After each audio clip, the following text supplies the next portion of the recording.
Hey Rayleigh, and anybody else watching, and welcome back to another message from your father. Nehemiah 11 and 12 today. If you remember, we've been looking at the rebuilding of Jerusalem, the rebuilding of the wall, the opposition, the people's intermarriages, and then their response to God and their lament and rededication to God because of that sin.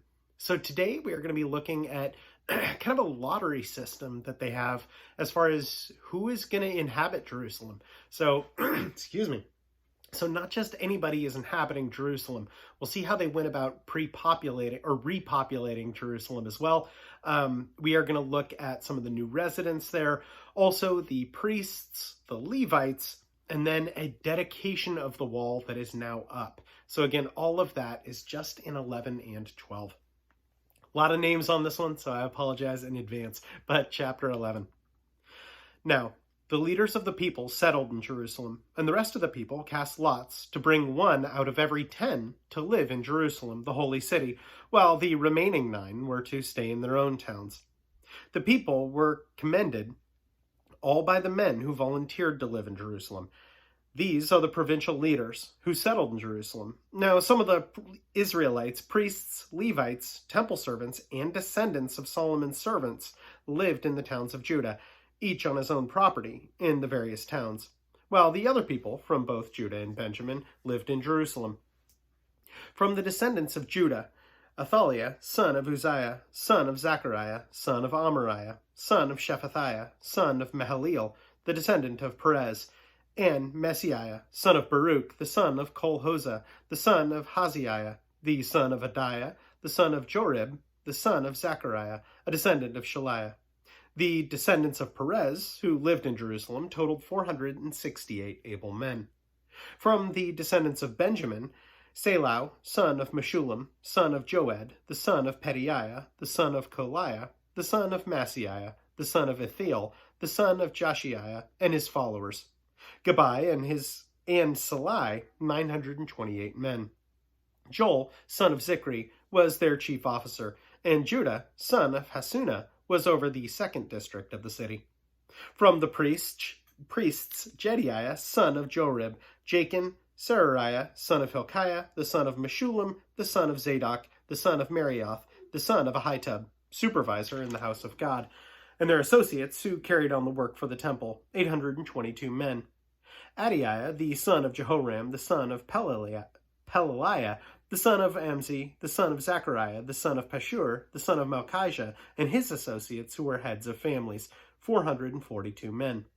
Amashai, son of Azriel, the son of Ahazi, the son of Meshillemoth, the son of Immer, and his associates, who were able men, 128. Their chief officer was Zebdiel, son of Haggedolim. From the Levites, Shemaiah, son of Hashub, the son of Azrikam, the son of Hashbaniah, the son of Benui, Shebanathai, and Jozabad, 2 of the heads of the Levites, who were in charge of the outside work of the house of God. Mattaniah, son of Micah, the son of Zabdi, the son of Asaph, the director who led in thanksgiving and prayer. Bakbakiah, second among his associates, and Abda, son of Shemua, the son of Galal, the son of Jeduthun. The Levites in the holy city totaled 284.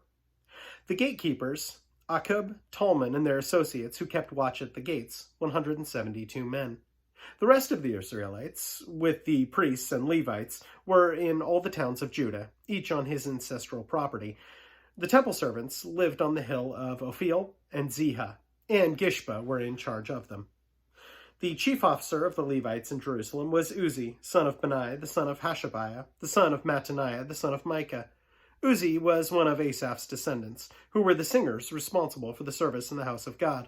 The singers were under the king's orders, which regulated their daily activity. Pethiah, son of Meshzabel, one of the descendants of Zariah, son of Judah, was the king's agent in all affairs relating to the people.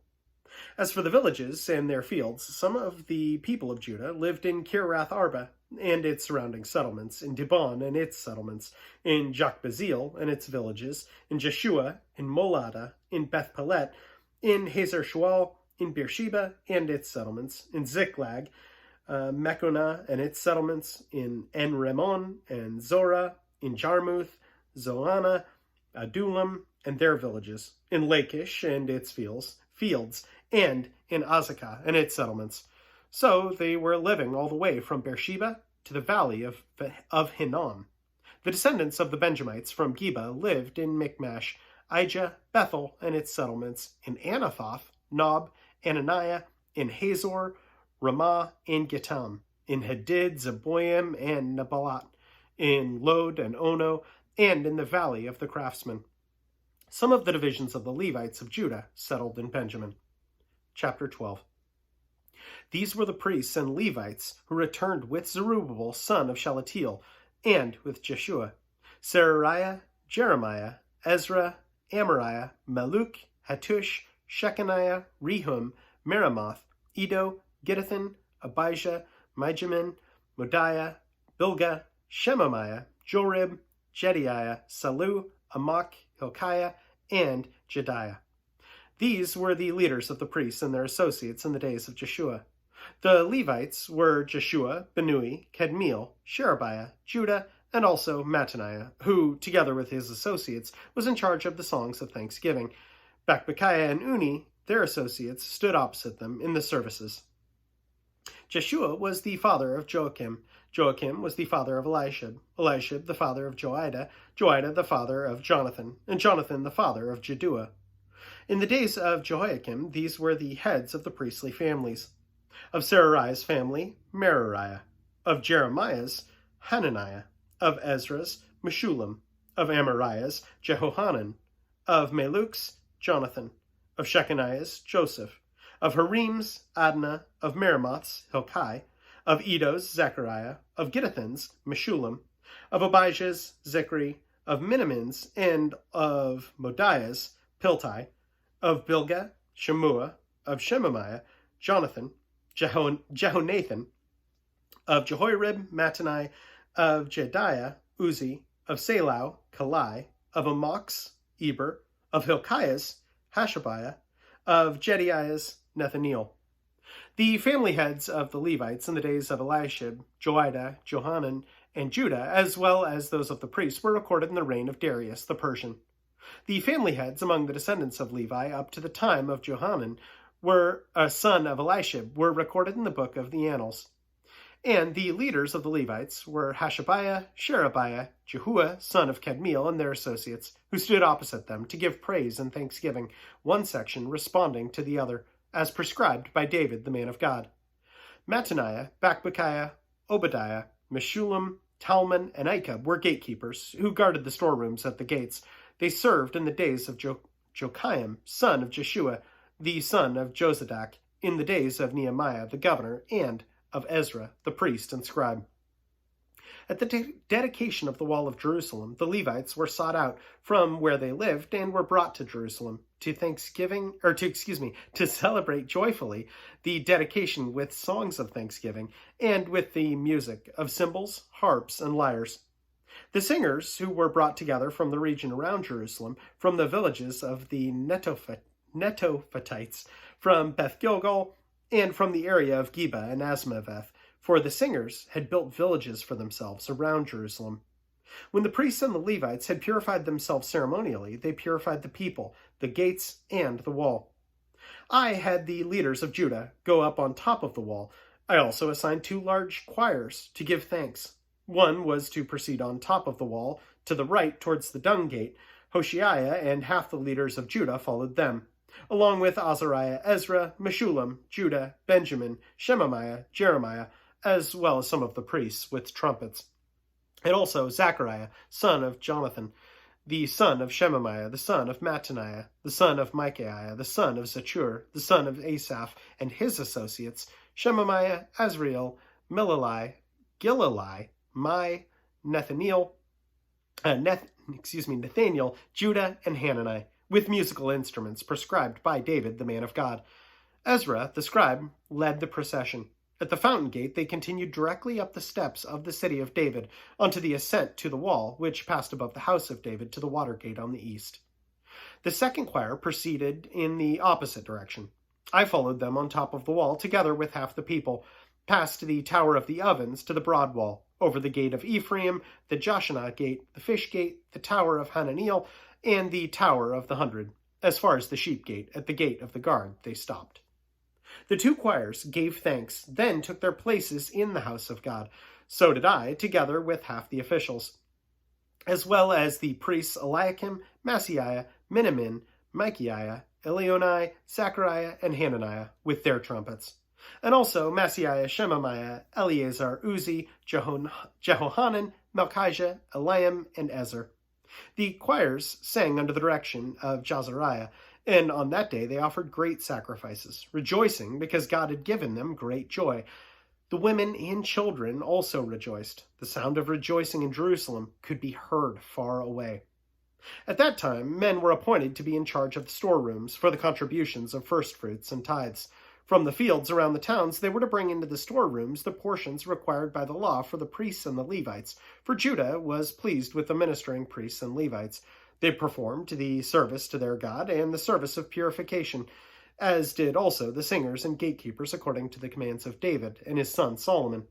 For long ago, in the days of David and Asaph, there had been directors for the singers and for the songs of praise and thanksgiving to God. So in the days of Zerubbabel and of Nehemiah, all Israel contributed the daily portions for the singers and gatekeepers. Also, they set aside the portion for the other Levites, and the Levites set aside the portion for the descendants of Aaron. So again, a lot of names there. I did really like the dedication, though, of the wall. And I liked it for not only that gathering and what that looked like, but also purely the fact that they did it. They dedicated their work to God. And I think that's part of my prayer for you, really, is that you dedicate your work to God. A while back, I had heard this story of this guy who went into work on Monday morning, and the first 4 hours of his day, almost no matter the day, he would just be incredibly, really, really happy. Just be beyond happy. And when he was questioned about it, someone said, man, you work a 40-hour work week, and your first 4 hours, you are completely ecstatic on a Monday. Why are you so happy? And the man responds, well, hey, I've decided that this 4 hours of my Monday, I am dedicating to God. So at the outset, his first 4 hours of work, he dedicated to God. And I thought that was a cool thing to do, not only as a reminder, but just as a motivator to say, hey, the first of what I do, at least the first of what I do should be dedicated to God. Yes, all my work should be dedicated to God, but finding a starting place where it's so easy for me to get distracted and to not pay attention. Maybe I'm looking at my phone or doing something else when really all of my work should be dedicated to God. So that's part of my prayer for you, Rayleigh. And in fact, I want to do something a little bit different that I haven't done yet. And maybe I'll do more of this, but I think that's something that's definitely worth praying about in making sure that we are doing that. So I'd love to pray with you. So Lord, I thank you so much for Rayleigh and the blessing that she is.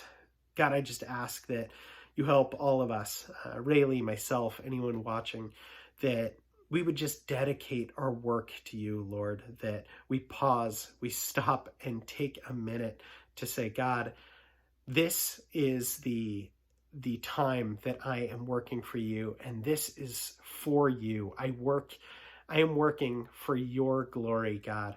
And I just ask that you give fortitude and wisdom to us to be able to do that, Lord, even though sometimes we may not feel motivated to work, God, or motivated to commit to you. Lord, I thank you for the jobs that we have, for the work that you've set in front of us. Let us give all of it to you, Lord, and let us remember to dedicate that time. In your Son's name we pray. Amen. Again, Rayleigh, know that I'm praying for you. I love you. For anyone else watching, as always, I appreciate you, and I'll plan on seeing you tomorrow. Have a good one.